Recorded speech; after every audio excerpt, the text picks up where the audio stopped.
नमस्कार. अन्नपूर्णा रेसिपीजमध्ये तुम्हा सर्वांचं पुन्हा एकदा खूप खूप स्वागत. बऱ्याचदा असं होतं घरात भाजीला काहीच नसतं, मग अशा वेळेस काय भाजी बनवायची हा प्रत्येक गृहिणीला प्रश्न पडलेला असतो. अशा वेळेस तुम्ही टोमॅटोची चटणी किंवा भाजी बनवू शकतात. बनवायला अगदी सोपी आणि खायला चविष्ट अशी भाजी लागते. आणि जे नवीनच स्वयंपाक शिकत असतील त्यांनी जर अशी भाजी बनवून घरच्यांना खाऊ घातली तर नक्की शाबासकी मिळेल.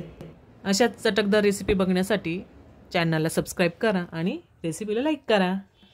चला तर मग वेळ न घालवता आपण रेसिपीकडे जाऊया. यासाठी काय करायचं, एका कढईमध्ये 3 उभ्या तेल घ्यायचं. यामध्ये 1 छोटा चमचा मोहरी घालायची.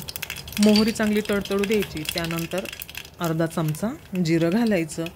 बारीक कापलेला लसूण घालायचा. 4-5 हिरव्या मिरच्या घालायच्या. हिरव्या मिरच्या यासाठी घालायच्या जर कुणाला कमी तिखट हवं असेल तर तो हिरव्या मिरच्या काढून टाकू शकतो. यानंतर चिमूटभर हिंग घालायचा आणि बारीक कापलेला कांदा तेलामध्ये परतून घ्यायचा. नेहमीप्रमाणे कांदा परतण्यासाठी इथे मी मीठ घालते. चवीनुसार मीठ घालून घ्यायचं आणि कांदा छान ब्राऊन होईपर्यंत तेलामध्ये परतून घ्यायचा.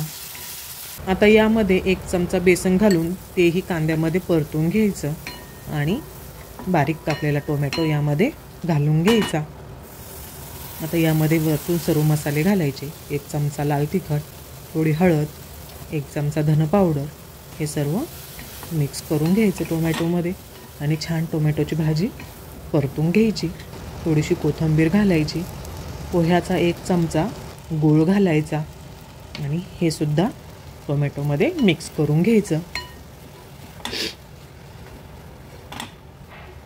आता यानंतर शेवटी यामध्ये भाजलेल्या शेंगदाण्याचा कूट घालून घ्यायचा. पोह्याचे 2 चमचे कूट मी ते घालून घेतलेलं आहे आणि पुन्हा शेंगदाण्याचं कूट टोमॅटोमध्ये मिक्स करून 2 मिनटं झाकण ठेवायचं. 2 मिनटानंतर भाजी तयार होते आणि आता गॅस बंद करून द्यायचा आणि भाजी सर्व करायची. तुम्ही एकदा ही टोमॅटोची चटणी नक्की बनवून बघा. तुमची रेसिपी कशी झाली कमेंटमध्ये मला अवश्य सांगा. जर तुमच्याकडे अजून काही वेगळ्या पद्धतीने टोमॅटोची चटणी किंवा भाजी बनवत असतील तर मला तेही कमेंटमध्ये मेन्शन करा. अशाच साध्या सोप्या आणि चविष्ट अशा रेसिपींसाठी रेसिपीला लाईक करा आणि जर अजून चॅनलला सबस्क्राईब केलं नसेल तर सबस्क्राईब करा. आजचा व्हिडिओ तुम्हाला कसा वाटला कमेंटमध्ये नक्की सांगा. व्हिडिओला लाईक करा, शेअर करा आणि अजूनही जर चॅनलला सबस्क्राईब केलेलं नसेल तर सबस्क्राईब करा.